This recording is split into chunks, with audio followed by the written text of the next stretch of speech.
Hey, it's Christine, and giving my 3 week update with experimenting with sugar dieting, sugar fasting. I started 3 weeks ago at 118 pounds. I'm 5'3", so on the petite side.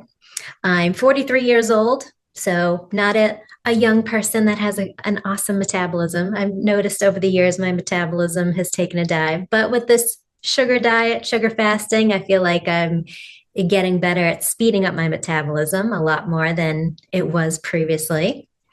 Before I started sugar dieting, I was doing kind of low carb, but also eating in moderation, trying to go with small portions and watching my calories. And that was kind of working.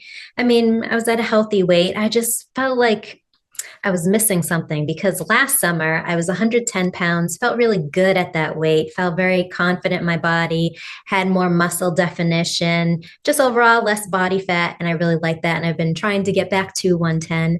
And it's been months of just stalling in the like 120s, 125s. And I could only get down to like 118.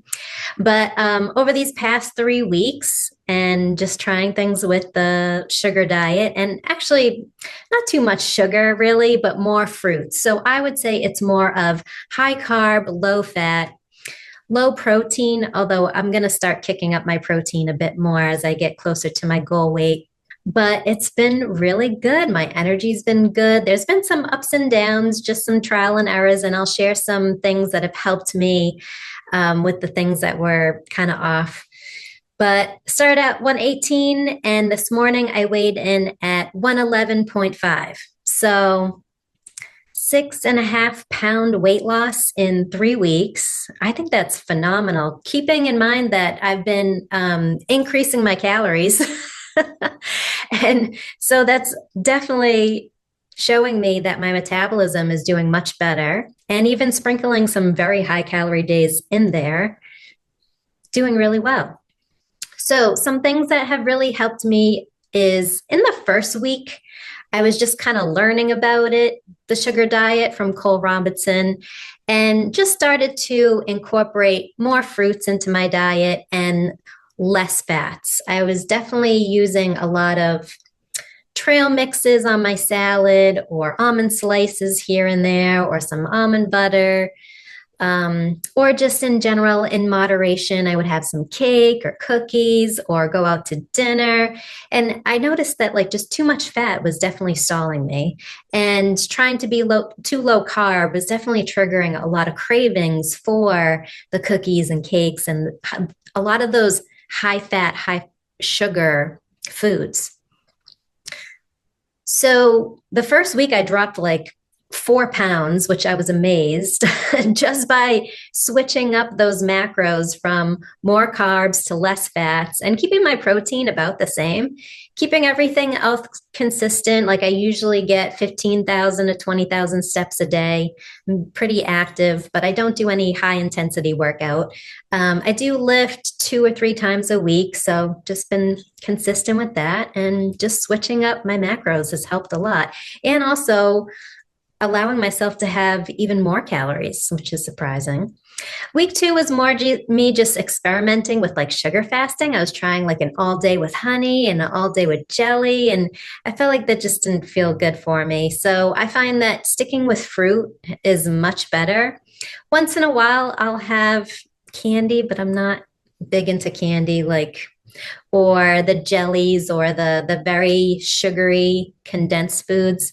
No bananas. I'm not really a fan of bananas or dates, but I've been mostly eating things like pineapple, strawberries, blueberries, cantaloupe, honeydew, watermelon, apricots, plums, cherries, if I didn't already mention that. I think that's about it. Some jackfruit. I tried and papaya. I tried some, what's it called? Passion fruit. Not a fan. It's very sour. Wouldn't recommend it. But just so you get an idea what kind of foods I'm eating. Also eating a lot of vegetables too. So lots of romaine lettuce, iceberg lettuce, cucumber slices, celery, and then some roasted veggies like cauliflower, broccoli, green beans. Just I'll cook up like a whole bunch of mix of Brussels sprouts, asparagus, just a little bit of like the spray olive oil and some salt, good to go. And then the third week, kind of went back to what I was doing the first week. I stopped like experimenting so much and just watched my calorie intake. Overall, very impressed with the results, and I feel really good. One thing when I first started out was my sleep was a little off. Like I could go into a deep sleep, but then I would wake up at like 3 in the morning, like wide awake. And I found that having just a little bit of honey, like half a tablespoon or less, like I just squeeze like a tiny bit in my mouth before an hour before going to bed, works so well. Deep sleep, waking up at 5 or 6, like I normally did before. And yeah, game changer. I also like to do a little honey shot before my workouts too, get like just a quick little um, sugar burst, give me some energy for my workouts. And I find that like it helps, increase my heart rate a little bit. So the blood's flowing, got lots of energy. Yeah, all fun, good stuff. I don't think I will ever go back to low carb. Why did I fall for although it was fun to experiment. Back in the day, it was fun to experiment with keto and understand ketones. And I used to do fasting and all the things. But finally found something that I really enjoy. And this is very similar now that I think back to it. What I was doing last summer, although not so much fruits, I was just doing lots of vegetables, lean protein. And I definitely was probably keeping my fats much lower than I was before I started this sugar diet and I was struggling with my weight. So one other thing that has really helped me, so if you feel like you're struggling and you're trying the sugar diet thing and you're doing your sugar fasting days or your all fruit days and you're not seeing the scale move, this is what helped me the most. I like to think of it as instead of sugar fasting and the focus on the sugar. I think that's so fun, but I like to focus on fruits and vegetables.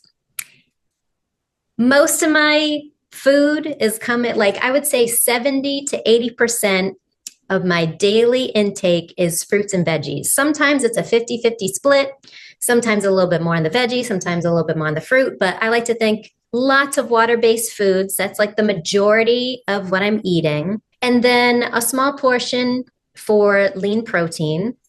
So the chicken, turkey, seafood that's low fat, although I probably will introduce more salmon because you definitely do need fats for healthy hormones, especially omega-3, which is very dense in salmon or salmon roe. If you like salmon roe, I would not recommend it. It is kind of yucky. Or just omega-3 supplements from like krill oil. I wouldn't recommend fish oil. That can really mess with you. And then like 10% of my day, I allow myself to have a little bit of fun. Like I like to sprinkle crushed up caramel rice cakes on my salad to give it a little crunch. Or sometimes I'll even sprinkle on frosted, like just a handful of frosted flakes on my salad or on top of my like cucumber slices just to give it a little crunch and something sweet. I don't know. Or like yesterday, it was my son's birthday. We had the party, the cake, the pizza. I just had a bite of pizza because I really wanted to just try it. But actually, I'm kind of turned off by all the fat now. I'm like, oh, it's too greasy and yucky. But I allowed myself to try a few bites. I also had a few bites of cake, had to try that. And I find that by having 70 to 80% of my day fruits and veggies, I don't even really care for the cake and pizza as much anyway. So I don't have that urge to overindulge in it. Like just a few bites was just enough. Instead of me thinking, oh no, I need to be completely strict, 100% just fruit all day. It's just all wet and I don't know. I need some crunch. I need some variety. So that's my compromise that has helped a lot with making the scale drop is just being very mindful of, yes, let's get all this good nutrients in. Let's get the veggies and the fruits and some lean protein and just be mindful of there's healthy fats that we should be getting in, but also giving some room for just like little sprinkles of like fun stuff. So it doesn't feel so restrictive, you know? Hope that helps you out. And I will give you an update on my 4 week and maybe even have like a better structured routine because I feel like I'm just starting to get into like a good routine that works for me that I feel my best with. So week 4, I think will just be like nailing down my new routine so I could share that and dropping that last pound and a half, which I'm sure will happen easily. See you in the next video.